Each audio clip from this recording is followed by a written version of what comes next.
So I just had a thought about this whole Boots and Teofimo Lopez fight. I just made a video, just check it out if you guys did not see it yet, about Teofimo Lopez and Boots Ennis fighting. But I just, remembered something. Remember when Boots said that after his most recent fight, it's time to go to 154, or it might be time to go to 154?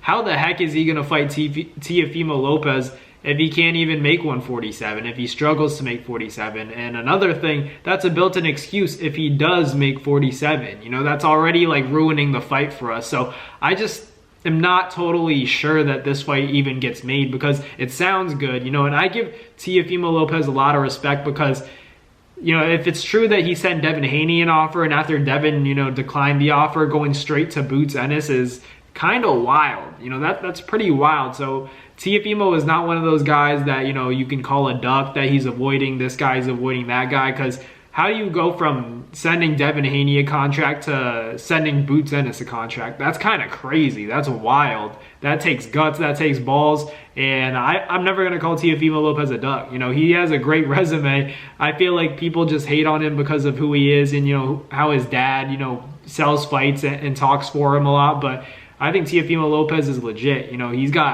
He's got some balls for real, like no diddy. Like that, it's insane to be calling out anybody, any superstar, but if you're going from Tank to Terrence Crawford to Devin Haney, shooting Devin Haney an offer and then going to Boots, that's much respect. That's much respect to Teofimo Lopez. So shout out to Teo. That's crazy. I'm just really, thinking about it right now. What a crazy time in the sport of boxing, but I'm just not sure that Boots Ennis is going to agree to this fight, because Teofimo Lopez is a big name. Ultimately, this is kind of like a lose-lose situation for Boots. Even though Teo's a good name to have on your resume, he's a big name, and it would make for an entertaining fight. If you think about it, Boots is expected to win this fight.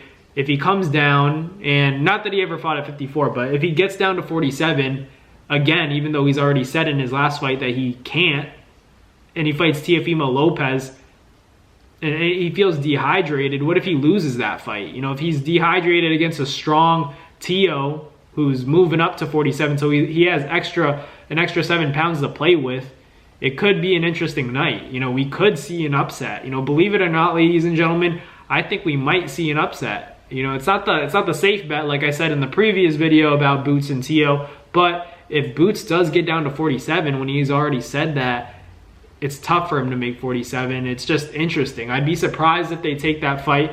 What if they made it a catchweight at like 150 or something like that? Maybe, that's more feasible for Boots Ennis, but I don't know how I feel about Boots getting down to 47, especially after not having his best performance, getting hit a little bit more than people would have liked to see, and then coming down to 47 when you've already said that you can't. Like, it's tough for you and it's impacting your performance, and then you go against a guy like Teofimo Lopez. I don't know. It could be interesting. I think that's still a very exciting fight. That's an offensive fight if I've ever seen one. Both guys do get hit. I'd expect someone to get dropped. I don't know if we'd see a knockout, because Teofimo is pretty durable, can take a shot, but not from a 47-pounder. At least we haven't seen it yet. We haven't seen Teo take a big shot from a 147-pounder and somebody who's ready to go to 154. So it would be interesting. Teo being a very good counterpuncher, he likes when fighters come to him. I think Boots would also, come towards Teofimo Lopez, which would make it an interesting fight. Maybe Teo has good moments. He's able to pick his shots well, and maybe he has hand speed that, Boots isn't used to at 47. And if that, in a combination of Boots being drained potentially, because he's already said that he has a hard time making 47, that could be very difficult for Boots, because he's expected to win that fight, right? Boots is expected to beat Teofimo Lopez, but if he's coming down to 47 and has a difficult weight cut like he did in his last outing, so it's not unlikely that he's not going to feel his best coming down to 47 and then fighting Teo. Man, like, it might be tricky. It might be tricky. I'd be surprised if Boots goes through with this and if Teo goes through with this, because it is a big leap in competition for Teofimo Lopez, but it's a big risk for a little reward if we're talking about Boots making a case to fight Terrence Crawford. What does that really do for him? It's a big name, but it's not a legit welterweight. It's not a legit super welterweight at 154. So it's like, does this even help Boots' case to make a big fight with Crawford?